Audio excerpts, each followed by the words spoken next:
Okay, let's dive into this incredible story of how a group of just ordinary citizens took on a monumental fight to save a local treasure.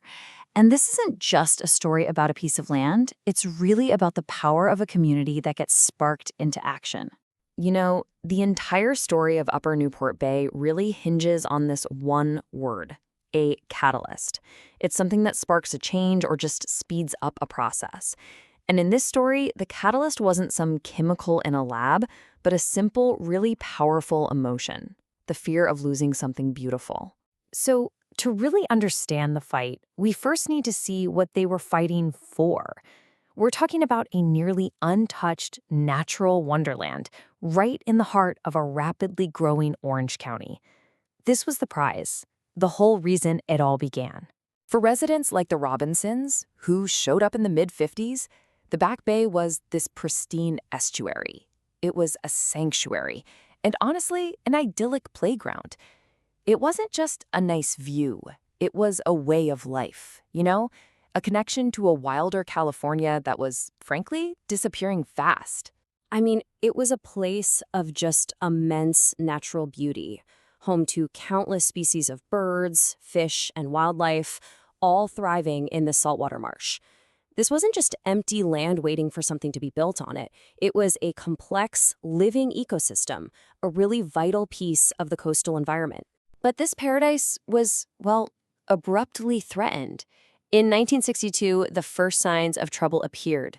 Literally, no trespassing signs just started popping up.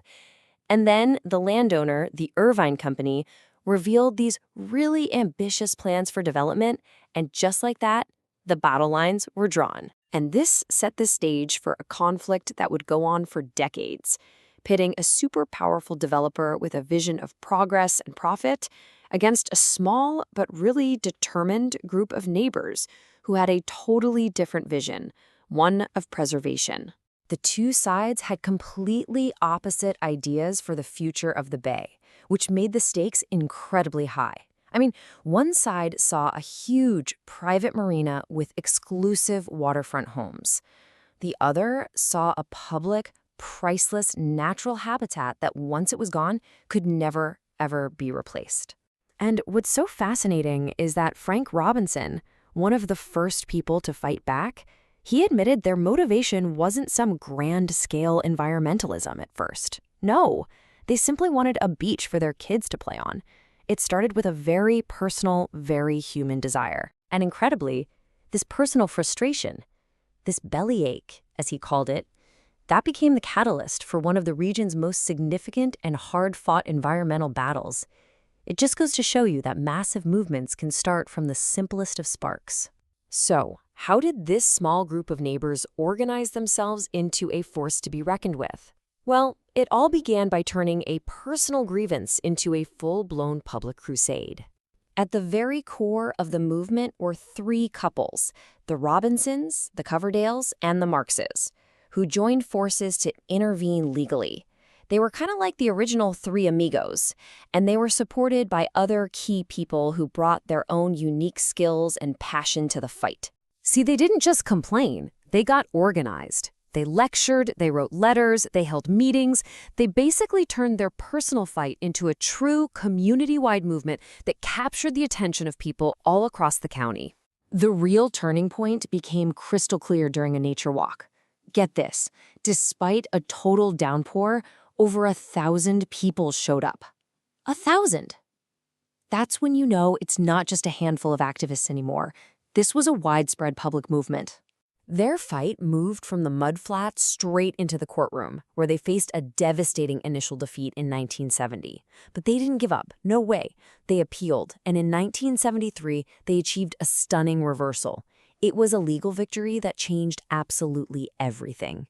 And that legal victory is what paved the way for the bay to be preserved forever, creating a legacy that continues to benefit Southern California today. The battleground was about to become a sanctuary. A landmark settlement was reached in 1975. This agreement officially transferred the heart of the bay from private ownership to public protection. Basically, the state bought the land, and the public, that's us, gained a priceless ecological reserve. This agreement, it established the framework for the nearly 752-acre preserve that exists today. And it secured not just the water, but the surrounding marshlands and bluffs, making sure the entire ecosystem would be protected. The ecosystem they saved is this diverse mosaic of different habitats. It's this complex mix, you see, which makes it such a vital home to over 200 species of birds and countless other forms of wildlife, and many of them are endangered. And, the legacy of those original activists is still going strong. The grassroots organization they started back in the 60s, it continues today as the Newport Bay Conservancy, and they're carrying the torch of education, restoration, and preservation for a whole new generation. Ultimately, the fight for the bay proved that a small group of determined people, catalyzed by a threat to something they love, can achieve extraordinary things.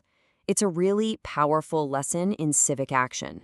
So, it leaves us with a question, doesn't it? The Robinsons started with a simple bellyache about their kids' beach.